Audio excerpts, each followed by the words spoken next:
ഇപ്പോന്ന് പറഞ്ഞിട്ടുണ്ടെങ്കിൽ നമുക്ക് ഏത് സമയത്തും വേണമെങ്കിൽ എന്തൊക്കെ ചെയ്യണം നമുക്ക് ഓടി ഇറങ്ങി നടക്കാം. പക്ഷെ ആ ഒരു സമയം എന്ന് പറഞ്ഞിട്ടുണ്ടെങ്കിൽ ഞാൻ കൂടുതൽ എൻ്റെ പ്രിയോറിറ്റി ജസ്റ്റ് ഒന്ന് മാറും. ആ സമയത്ത് എനിക്ക് ഇപ്പൊ ഈ ചെയ്യണ പോലെ എനിക്ക് അത്രയും ഇതിലോട്ട് ചെയ്യാൻ പറ്റില്ല. ഇതാണെങ്കിൽ എനിക്ക് ഒരു ഫോൺ വിളിച്ച് കാര്യങ്ങൾ കോർഡിനേറ്റ് ചെയ്താൽ പോലും ഞാൻ എപ്പോഴും ഇവിടെ അവൈലബിൾ ആവണം എന്നില്ല.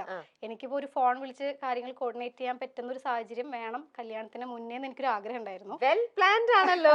കാര്യങ്ങളെല്ലാം വളരെ സെറ്റ് ചെയ്ത് എല്ലാം സെറ്റ് ആക്കി വെച്ചിട്ടുണ്ട് ബുട്ടീക്കിന്റെ കാര്യത്തിൽ. ഇനി റോബിന്റെ കൂടെയുള്ള ലൈഫ് സമാധാനമായിട്ട് എൻജോയ് ചെയ്യാന്നുള്ള ഒരു ഇപ്പൊ എന്റെ എല്ലാം എന്ന് പറയണത് ഇതാണ്. അപ്പൊ എനിക്ക് ഇതിലോട്ടേക്ക് ഞാൻ നെക്സ്റ്റ് ഇയറിൽ കടക്കുമ്പോ എനിക്ക് എന്റെ ഫുൾ എന്റെ അറ്റൻഷൻ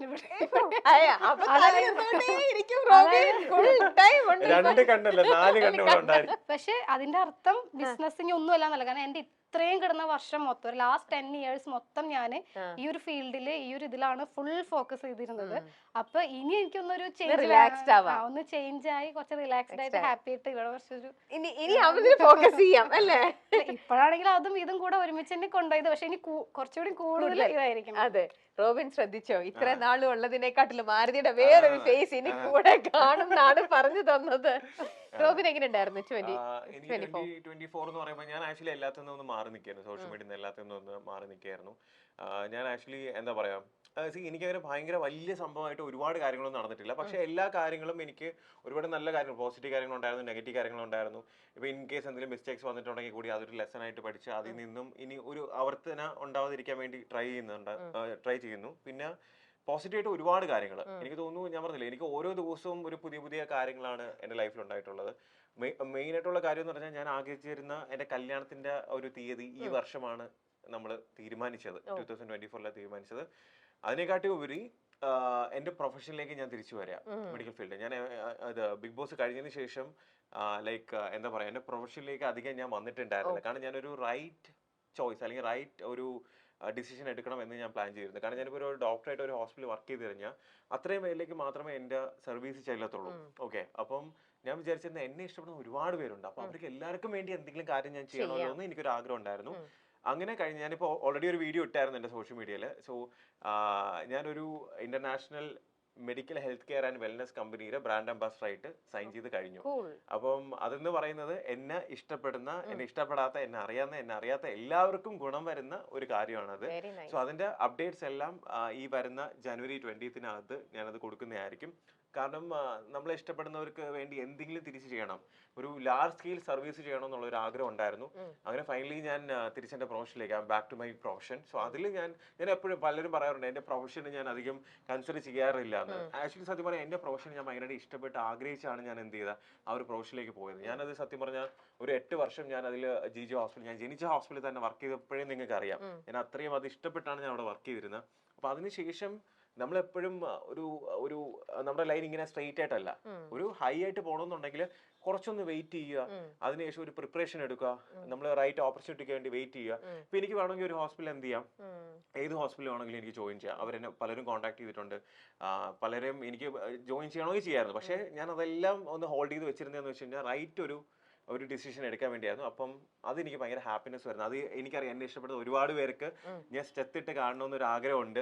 അപ്പൊ ഇനി വൈകാതെ നമ്മുടെ മെട്രോ പില്ലേഴ്സിലും ഈ പറഞ്ഞ പല സ്ഥലത്തും നമ്മുടെ ഫോട്ടോയൊക്കെ ഇതേപോലെ വരും.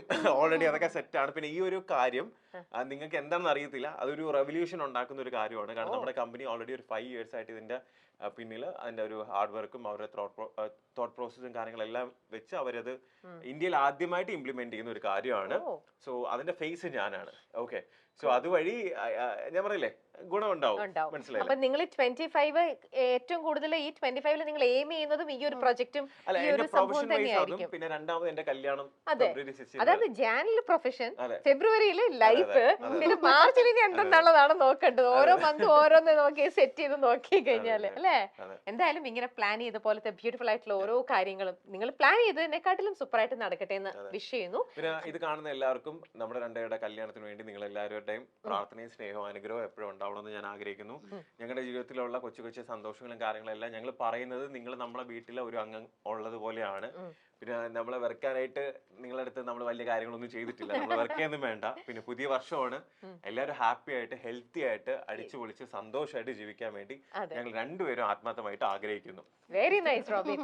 നിങ്ങൾ രണ്ടുപേരും രണ്ടെന്നല്ല ഒരേ ഒന്നൊന്നും തന്നെ നമുക്ക് പറയാം അല്ലെ. ഇനിയിപ്പോ അടുത്ത മാസം നിങ്ങൾ കല്യാണം കഴിക്കാൻ പോകുന്നു. അപ്പോൾ ഈ ഒരു 24-ൽ നിങ്ങൾക്ക് രണ്ടുപേർക്കും കൂടെ ചേർന്ന് നിങ്ങളെ വിഷമിപ്പിച്ച അല്ലെങ്കിൽ നിങ്ങൾക്ക് കുറച്ച് അപ്സെറ്റ് ആക്കുന്ന എന്തെങ്കിലും ഒരു ഇൻസിഡന്റ് ഉണ്ടായിട്ടുണ്ടോ? രണ്ടുപേരുടെ രണ്ടായിട്ട് ചോദിക്കുന്നില്ല. ഇൻസിഡൻസ് ഒക്കെ ഉണ്ടായിട്ടുണ്ട്, പക്ഷെ നമ്മളത് ഒരുമിച്ച് മാനേജ് ചെയ്തു. അതെല്ലാം അല്ല, എനിക്കിപ്പോ അങ്ങനെ ഒരു ഇൻസിഡന്റ് ഉണ്ടായാൽ തന്നെ അത് ഇപ്പം ഞാൻ പറഞ്ഞില്ലേ, നമുക്ക് എന്ത് കാര്യം ഉണ്ടെങ്കിലും അത് നമ്മൾ അനലൈസ് ചെയ്ത് നമ്മളത് മനസ്സിലാക്കി മുന്നോട്ട് പോവാന്നുള്ളതിൽ തന്നെയാണ് ഇരിക്കുന്നത്. അതിൽ നമ്മൾ ഭയങ്കരമായിട്ട് അണ്ടർസ്റ്റാൻഡിങ്. അത് ഞാൻ പറയില്ലേ, നമ്മൾ ഏറ്റവും കൂടുതൽ അടുത്തത് ഈ വർഷമാണ്. നമ്മൾ ഏറ്റവും കൂടുതൽ ക്ലോസ് ആയിട്ട് നമ്മൾ പരസ്പരം കൂടുതൽ ഡെപ്ത് ആയിട്ട് നമ്മൾ മനസ്സിലാക്കിയത് ഈ വർഷമാണ്. സോ എന്താ പറയാ, അപ്പൊ നിങ്ങളുടെ അഭിപ്രായത്തിൽ നിങ്ങളുടെ ഒരു എക്സ്പീരിയൻസിൽ എപ്പോഴും ഒന്ന് കമ്മിറ്റഡ് ആയി കഴിഞ്ഞു കഴിഞ്ഞാൽ ഇതേപോലെ കുറച്ചൊരു ലെങ്ത് ആയിട്ട് എടുത്തു കഴിഞ്ഞാൽ കുറച്ചും കൂടെ മ്യൂച്വലി അണ്ടർസ്റ്റാൻഡ് ചെയ്യാൻ പറ്റുമെന്ന് തന്നെയാണ് അല്ലെ? അല്ല, ഇതില് മുന്നേ നമുക്ക് അറിയായിരുന്നു, അല്ലെങ്കിൽ നമുക്ക് ഏതെങ്കിലും ഒരു സാഹചര്യത്തിൽ നമുക്ക് ടൈം സ്പെൻഡ് ചെയ്യാനായിട്ട് ഒരു ഗ്യാപ്പ് കിട്ടിയിട്ടുണ്ടായിരുന്നു എന്നുണ്ടെങ്കിൽ അത്രയും പ്രശ്നമില്ല. നമ്മൾ വളരെ രണ്ട് സ്ട്രേഞ്ചേഴ്സ് തമ്മിലാണ് കണ്ടത്. നമ്മൾ ഫസ്റ്റ് ടൈം കണ്ടപ്പോ തന്നെ കല്യാണം എല്ലാവരും കൂടെ ഉറപ്പിച്ചു, നമ്മൾ തീരുമാനിക്കുന്നേക്കാൾ മുന്നേ. അപ്പൊ അതിൻ്റെതായ ഒരു സമയം, പിന്നെ എനിക്കും എന്റെ കരിയർ വൈസിന് കുറെ കാര്യങ്ങൾ ചെയ്തുകൊണ്ടിരിക്കുന്ന സമയമായിരുന്നു. പക്ഷെ അത് ഒരുപാട് ആളുകളിലോട്ടേക്ക് എത്തുന്നേക്കാൾ മുമ്പ് ഈ ഒരു സംഭവം ഇടയിൽ വന്നു. അപ്പൊ എനിക്കാണെങ്കിലും എന്താ പറയാ, എനിക്ക് മൊത്തത്തിൽ അതും ഇതും എല്ലാം കൂടെ ഒരു കൺഫ്യൂസ്ഡ്